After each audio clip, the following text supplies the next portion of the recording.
5 minute കൊണ്ട് അടുക്കളയിലെ പണികളെല്ലാം അവൾ ഒതുക്കി തീർത്തു. 2 കുട്ടികളെയും അരികിലിരുത്തി പ്ലേറ്റിലേക്ക് ചുടുചോറും സാമ്പാറും ഉരുളക്കിഴങ്ങും മേക്കുപുരട്ടിയും പപ്പടവും വിളമ്പി തീയക്ക് നേരെ നീട്ടി. അവളെ തന്നെ നോക്കി നിന്ന നീലിമ പെട്ടെന്ന് തല താഴ്ത്തിക്കൊണ്ട് പതുക്കെ ചോദിച്ചു, അമ്മ, എനിക്ക് ചോറ് വാരിത്തരുമോ? കൊതിച്ചതുപോലെ ചോദിച്ച ആ കുരുന്നിൻ്റെ ചോദ്യം നിരസിക്കാൻ അവൾക്കായില്ല. മുഖത്തൊരു പുഞ്ചിരിയോടെ 2 കുട്ടികളെയും അരികിലേക്ക് ചേർത്തിരുത്തി അവൾ മാറി മാറി അവർക്ക് ചോറ് വാരി നൽകി. പിന്നീട് അവിടെയൊരു മൂലയിൽ ഒരു പായ വിരിച്ച് 2 കുട്ടികൾക്കും നടുവിലായി അവൾ കിടന്നു. ഒടുവിൽ കഥകൾ പറഞ്ഞും തമാശകൾ ചിരിച്ചും അവരെ ഉറക്കത്തിലേക്ക് നയിച്ചു. അനിതയുടെ ഫ്ലാറ്റിൽ നിന്നും പുറത്തേക്കിറങ്ങിയ ജഗൻ്റെ മുഖം ഒരു അഗ്നിപർവ്വതം പോലെ തിളച്ചു മറയുകയായിരുന്നു. അവൻ്റെ ആ രൗദ്രഭാവം കണ്ട് അനിതയുടെ ഉള്ളെന്ന് പേടിച്ചെങ്കിലും ഇതാണ് പറ്റിയ സമയമെന്ന് അവൾക്ക് തോന്നി.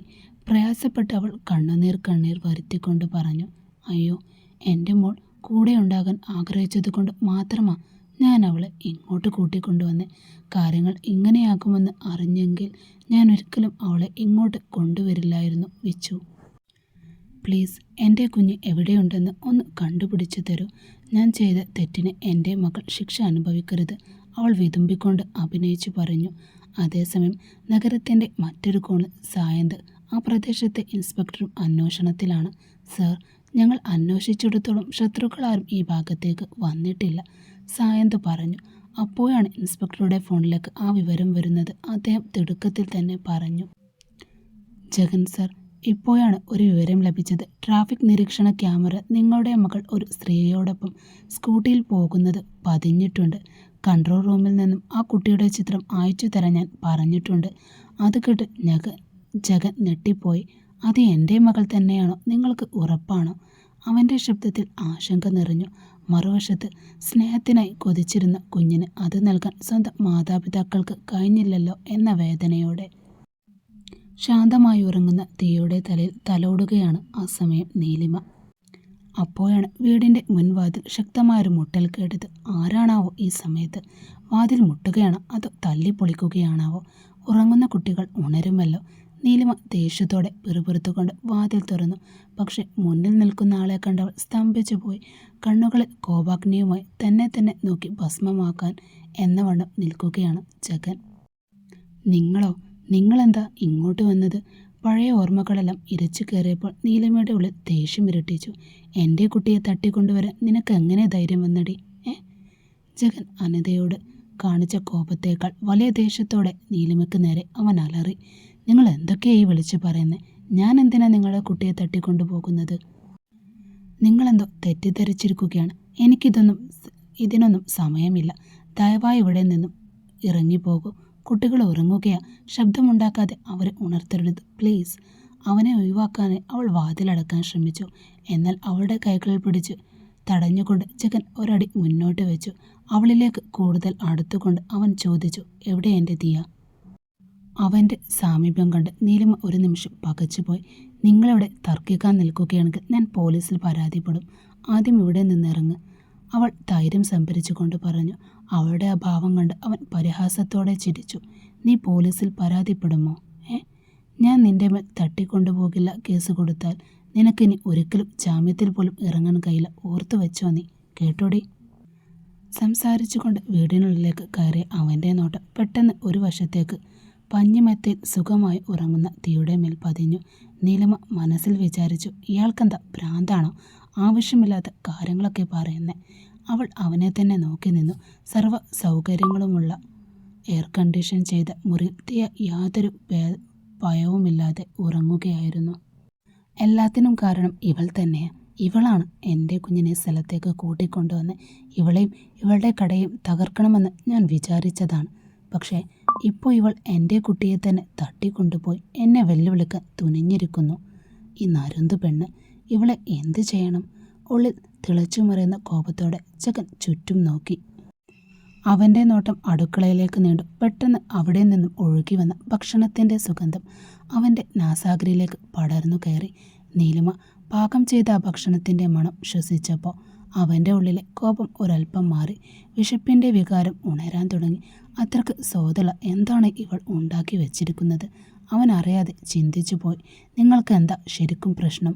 ഇങ്ങോട്ട് വന്നത് മുതൽ എന്തൊക്കെയോ വിചിത്രമായിട്ടാണ് നിങ്ങൾ പെരുമാറുന്നത്. ദയവായി ആദ്യം ഇവിടെ നിന്നും ഇറങ്ങിപ്പോകണം നിങ്ങൾ.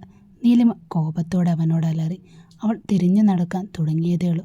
പിന്നാലെ വന്ന ജഗൻ അവൾക്കരികിലേക്ക് അടുക്കും മുൻപേ അപ്രതീക്ഷിതമായി ഉയർന്നു വരുന്ന മറ്റൊരു കൈ നീലിമയുടെ കവളിൽ ആഞ്ഞു പതിച്ചു. അടിയുടെ ആഘാതത്തിൽ നീലിമ നിയന്ത്രണം തെറ്റി നിലത്തേക്ക് വീണു. തികച്ചും അപ്രതീക്ഷിതമായ കാഴ്ച കണ്ട് ജഗൻ സ്തംഭിച്ചു പോയി. നീലിമയോട് അവന് ദേഷ്യമുണ്ടായിരുന്നിട്ടും എന്തുകൊണ്ടോ ഈ ക്രൂരത കണ്ട് അവനൊന്നും ചെയ്യാൻ കഴിയാതെ പകച്ചു നിൽക്കാനേ കഴിഞ്ഞുള്ളൂ. ആരാടി നീ? എൻ്റെ അനുവാദമില്ലാതെ എൻ്റെ വീട്ടിൽ അതിക്രമിച്ചു കയറി എൻ്റെ കുഞ്ഞിനെ തട്ടിക്കൊണ്ടുവരാൻ നിനക്ക് എത്ര ധൈര്യമുണ്ടടി? ജഗന് പിന്നാലെ ഇരച്ചു കയറി വന്ന അനിതയായിരുന്നു അത്. വാക്കുകൾ കൊണ്ട് മുറിവേൽപ്പിക്കുക എന്ന ക്രൂരമായ ആയുധമാണ് അനിത അവിടെ പ്രയോഗിച്ചതും. ആ വാക്കുകൾ കേട്ട് നീലിമ ഉള്ളം പിടഞ്ഞു. അനിതയെ നോക്കിയപ്പോൾ തന്നെ നീലിമക്ക് കാര്യം മനസ്സിലായി. തങ്ങൾ എന്തിനാണ് ഇങ്ങോട്ട് വന്നിരിക്കുന്നതെന്ന്.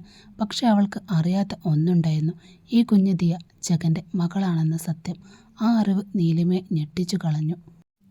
ഇതിനകം തന്നെ പലവിധ തർക്കങ്ങളിൽ ഉലഞ്ഞു നിൽക്കുന്ന തങ്ങളുടെ ജീവിതത്തിലേക്ക് ഇനി ഇതെന്തൊരു ദുരന്തം കൊടുങ്കാറ്റാണ് കൊണ്ടുവരാൻ പോകുന്നത് എന്ന് ഓർത്തവൾ വ്യാകുലപ്പെട്ടു.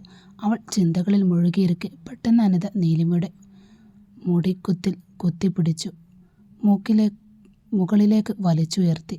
ആ ബഹളം കേട്ട് സുഖമായി ഉയങ്ങുന്ന കുട്ടികൾ രണ്ടുപേരും ഞെട്ടിയുണർന്നു. ജഗൻ്റെ മുന്നിൽ താനൊരു ഉത്തമ സ്ത്രീയാണെന്ന് വരുത്തി തീർക്കാനുള്ള അനിതയുടെ ശ്രമങ്ങളായിരുന്നു അതെല്ലാം. നിന്നെ ഞാൻ വെറുതെ വിടില്ലടി എന്ന് ആക്രോശിച്ചുകൊണ്ട് അനിത വീണ്ടും നീലിമയുടെ കവളിൽ ഒരടി കൂടി നൽകാനായി കൈയൊങ്ങി. അനിത വീണ്ടും ഉപദ്രവിക്കാൻ തുനിഞ്ഞപ്പോഴേക്കും കരഞ്ഞുകൊണ്ട് ഓടിയെത്തി കുട്ടികൾ. അമ്മ എന്ന് നിലവിളിച്ചുകൊണ്ട് നീലിമയുടെ അരികിലേക്ക് വന്നു. പെട്ടെന്ന് ദേഷ്യം സഹിക്കാനാവാതെ തീ ഓടിച്ചെന്ന് അനിതയുടെ കയ്യിൽ ബലമായി കടിച്ചു പിടിച്ചു. അതേസമയം വിങ്ങിപ്പൊട്ടി കരഞ്ഞുകൊണ്ട് അരുൺ ഓടിവന്ന് നീലിമയെ കെട്ടിപ്പിടിച്ചു. ജഗൻ ഒന്നിനു പുറകെ ഒന്നായി ആഘാതങ്ങൾ ഏൽക്കുകയായിരുന്നു. അനിതയുടെ പെരുമാറ്റ രീതി തികച്ചും തെറ്റാണെന്ന് അവന് അറിയാമായിരുന്നിട്ടും എന്തുകൊണ്ടോ അവൻ വീണ്ടും നിശബ്ദനായി നിന്നു. എന്നാൽ നീലിമയോടുള്ള തീയോടുള്ള ഈ ആത്മബന്ധം സ്നേഹപ്രകടനം കണ്ടപ്പോൾ അനിതയുടെ ഉള്ളിൽ കൊലവെറി ജ്വലിച്ചു. ആരോടും പെട്ടെന്ന് കൂട്ടുകൂടാതെ ഒതുങ്ങി ജീവിക്കുന്ന എൻ്റെ മകൾ ദിയ, അവൾ ഇത്രമാത്രം ഈ സ്ത്രീയോട് അടുക്കാൻ കാരണമെന്താ? ഇവൾ എൻ്റെ മകളെ ഒരു ആയുധമാക്കി ഉപയോഗിക്കുകയാണ്. തീയെ കൈപ്പിടിയിലൊതുക്കി എന്നെ തകർക്കാനാണ് ഇവളുടെ ഭാവം. ഉള്ളിൽ പലവിധ ചിന്തകൾ കാടുകയറുകയായിരുന്നു. അനിതയുടെ നിയന്ത്രണം അപ്പോൾ പാടെ നഷ്ടപ്പെട്ടു. ആ വേദന കൊണ്ട് അലറിയ അനിത കയ്യിലെ ചോര തുടച്ചുകൊണ്ട് ആക്രോശിച്ചു. എടി നായിൻ്റെ മോളെ, ഈ കുട്ടിപ്പിശാചിനെ കൊണ്ട് എന്നെ കടിപ്പിക്കാൻ നിനക്കെത്ര ധൈര്യമുണ്ട്? എടാ ഇഡിയറ്റ്! അവൾ തീയെ ദേഷ്യത്തോടെ തള്ളി മാറ്റി. സ്ത്രീയുടെ രൂപത്തിലുള്ള ഒരു പിശാചാണ് തൻ്റെ മുന്നിൽ നിൽക്കുന്നതെന്ന് നീലിമക്ക് അവളെ കണ്ടപ്പോൾ തോന്നി. അമ്മ എന്ന തീയുടെ നിലവിളിയോടെ നീലിമയുടെ മാതൃഹൃദയം ഉരുകിപ്പോയി. അവൾ പെട്ടെന്ന് നിലത്തു നിന്നും എഴുന്നേറ്റു. ജഗനും ഭയന്നുപോയി അരുണിൻ്റെ അടുത്തേക്ക് ഓടിച്ചെന്നു. അതേസമയം കണ്ണീരൊഴുക്കി തീയെ ഓടിച്ചെന്ന് അരുണിൻ്റെ കൈകളിൽ മുറുകെ പിടിച്ചു. കുഞ്ഞുങ്ങൾ രണ്ടുപേരും പേടിയോടെ പരസ്പരം കെട്ടിപ്പിടിച്ച് കണ്ണീർ തുടച്ചു. തുടർന്ന് സംഭവിക്കാൻ പോകുന്നത് എന്തെന്നറിയാതെ ഒരു ഭയാനകരമായ അന്തരീക്ഷം ആ മുറിയിൽ പടർന്നു പിടിച്ചു. അനിത അവരെ നോക്കി അലസതയോടെയും അഹങ്കാരത്തോടെയും ചുണ്ട് ചലിപ്പിച്ചു. എന്നാൽ നീലിമയുടെ ആഞ്ഞടിയേറ്റ് അവളുടെ ചുണ്ടുകൾ കീറി ചോരയൊലിക്കുന്നുണ്ടായിരുന്നു. നീയൊക്കെ ഒരമ്മയാണോടി, അതോ മനുഷ്യരക്തം കുടിക്കുന്ന പിശാചോ? നീലിമ കോപത്താൽ ജ്വലിച്ചുകൊണ്ട് അനിതയ്ക്ക് നേരെ ആക്രോശിച്ചു. തുടർന്ന് അവൾ ജഗന് നേരെ തിരിഞ്ഞു. അതെ ജഗൻ, ഇവിടെ വന്ന് ഞാൻ കുട്ടിയെ തട്ടിക്കൊണ്ടുപോയെന്ന് നിങ്ങൾ നിലവിളിച്ചല്ലോ. സത്യത്തിൽ കുഞ്ഞിനെ തട്ടിക്കൊണ്ടുപോയത് ഞാനാണോ അതോ ഈ നിൽക്കുന്നവളാണോ? നിങ്ങൾ തന്നെ ഒന്ന് പറ. നീലിമയുടെ മൂർച്ചയേറിയ ചോദ്യത്തിന് മുന്നിൽ ഒരു നിമിഷം എല്ലാവരും നിശബ്ദരായി. നീലിമ വീണ്ടും അനിതയ്ക്ക് നേരെ വിരൽ ചൂണ്ടിക്കൊണ്ട് ചോദിച്ചു. പറ, കുഞ്ഞിനെ ഇവിടെ നിന്നും മാറ്റിയത് ഞാനാണോ അതോ നീയോ? നീലിമയുടെ ചോദ്യങ്ങൾക്ക് മുന്നിൽ ഒരു നിമിഷം അനിത പതറിപ്പോയെങ്കിൽ പെട്ടെന്ന് തന്നെ അവൾ കപടമായ ദേഷ്യം മുഖത്ത് വരുത്തിക്കൊണ്ട് പറഞ്ഞു. ഏയ് തീയ, ഞാൻ 10 മാസം ചുമന്ന് പ്രസവിച്ച എൻ്റെ ചോരയാണവൾ. എൻ്റെ കൂടെ ജീവിക്കുന്നതിനും നിൻ്റെ കൂടെ കഴിയുന്നതും ഒന്നാണോടി? പിച്ചു, നിങ്ങൾ ഇതൊക്കെ കണ്ടിട്ട് എന്താ ഒന്നും മിണ്ടാതെ നിൽക്കുന്നേ? ഇവളെ പോലീസ് പിടിച്ചു കൊടുക്ക്. ആർക്കും അറിയാതെ തീയെ തട്ടിക്കൊണ്ടുപോയി വന്ന് സ്വന്തം വീട്ടിൽ ഒളിപ്പിച്ചു വെച്ചിരിക്കുകയാ ഇവൾ.